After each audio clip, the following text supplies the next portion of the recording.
Amis internautes, bonsoir. J'espère que vous allez bien. Alors, je viens vous parler aujourd'hui de la Centrafrique. Mais je venais vous parler de cette situation parce que les gens ne connaissent pas les tenants et les aboutissants. Et celles et ceux qui connaissent les tenants et les aboutissants ne veulent pas en parler. Il faut savoir que la Centrafrique était, comment on appelle ça, la chasse gardée de la France.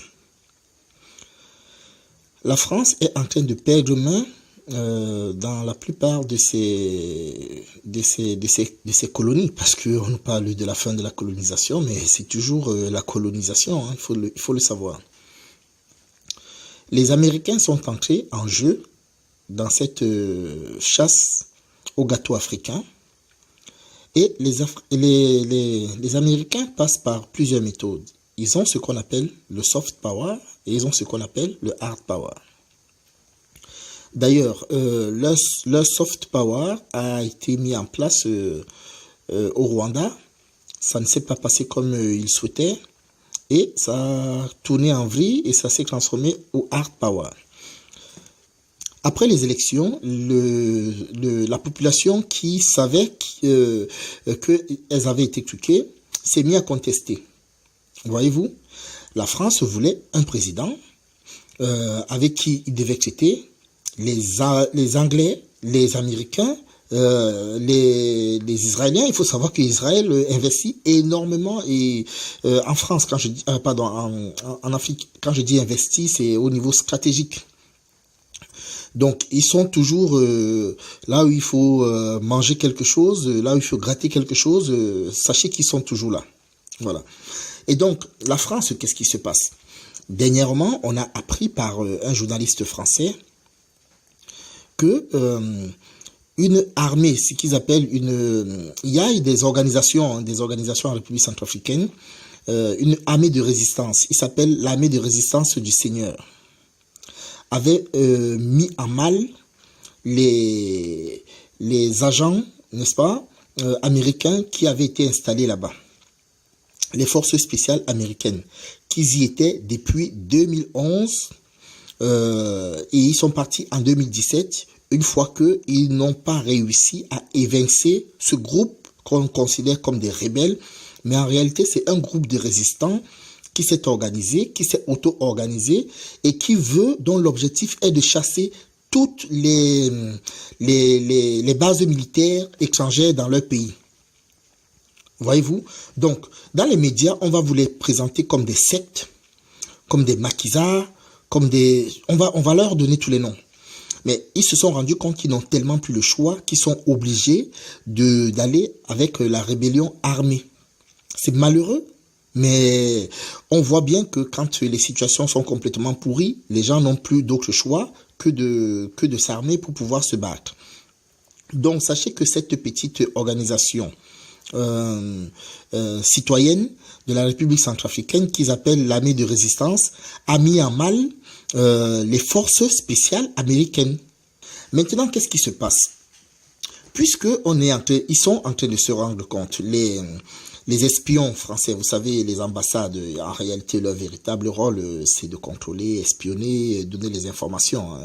Tout ce qu'on vous dit que c'est pour l'amitié entre les pays, c'est complètement faux. Mais soit, admettons.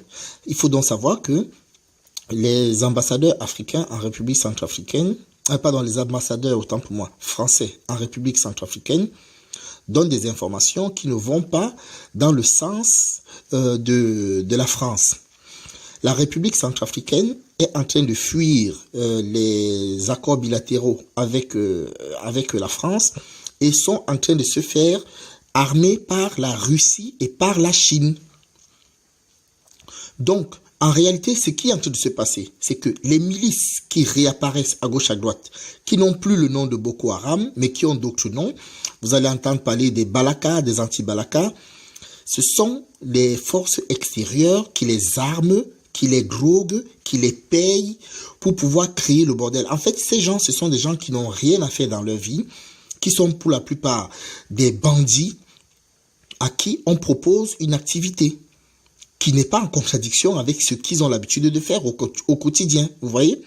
Donc, on a découvert des sacs de drogue en destination de la République centrafricaine, des tonnes de kilos.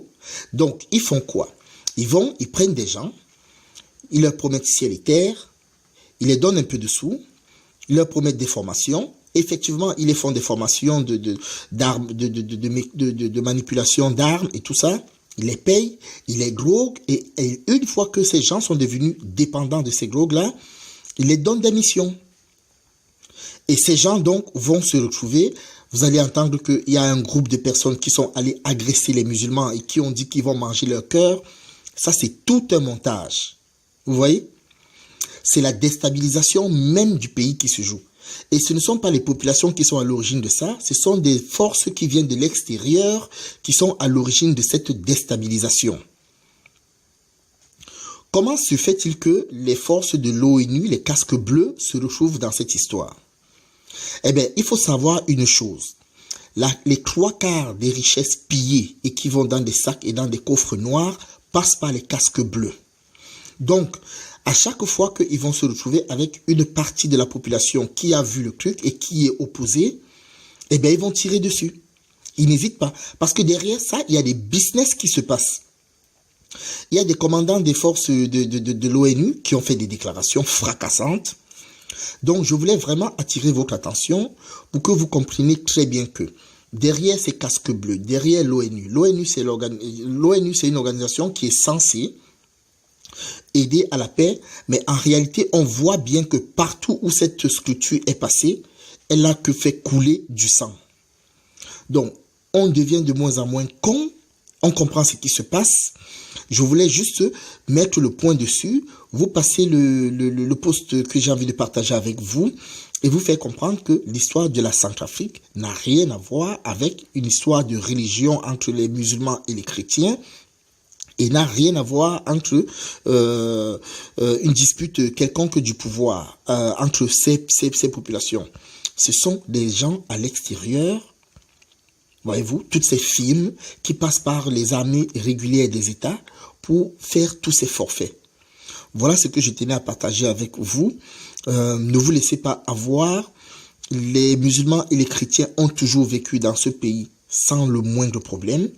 Tout d'un coup, comme ça, comme par hasard, ça surgit. Sachez que les gens que vous voyez, que les médias vont interviewer, ce sont des drogués qu'ils ont pris le temps de préparer, qu'ils ont payé, d'accord, et à qui ils ont demandé d'aller commettre ces forfaits que eux-mêmes ils ne peuvent pas commettre.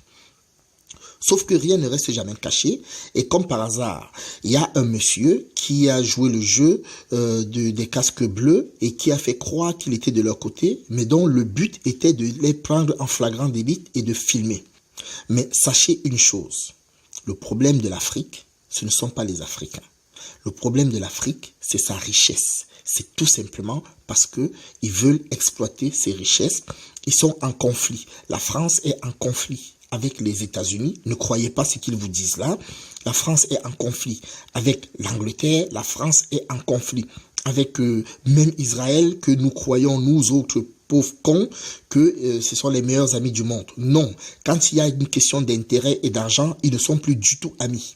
Donc, c'est ce qui est en train de se passer actuellement en République centrafricaine. Cette histoire a commencé depuis très longtemps. Mais depuis 2014, elle a été accélérée. Vous comprenez?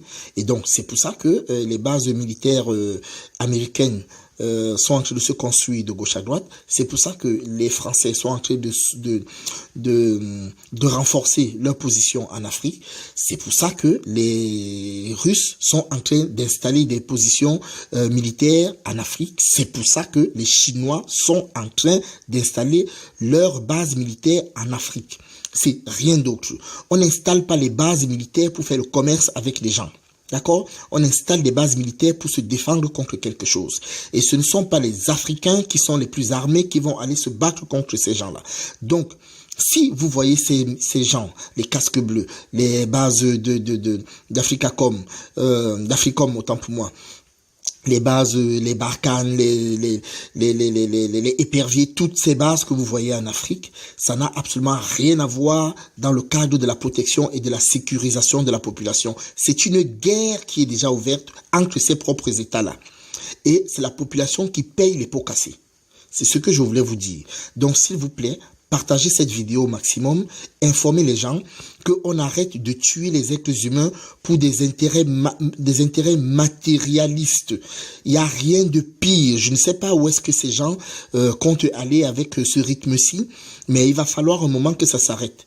Donc, je vous répète, s'il vous plaît, partagez, dénoncez. Vous savez, je reviens encore, parce que d'ailleurs, ça tombait bien, de toute façon, j'allais le faire.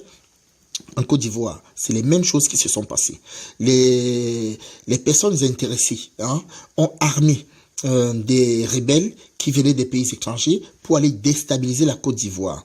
Et on a fait passer cette information comme étant des rébellions internes à la Côte d'Ivoire, et donc les gens ne voulaient pas, la France qui avait des contrats de défense et avec la Côte d'Ivoire a refusé. En réalité, c'est parce que c'est elle qui était derrière tout ça. Vous voyez, il y avait eu l'embargo en Côte d'Ivoire, mais la France faisait entrer les armes qu'elle donnait aux rebelles. La République centrafricaine, ça fait des années qu'elle est en embargo. Eh bien, plus on a l'impression que plus elle est en embargo, plus il y a des armes. Donc, il y a bien une manière de faire passer les armes.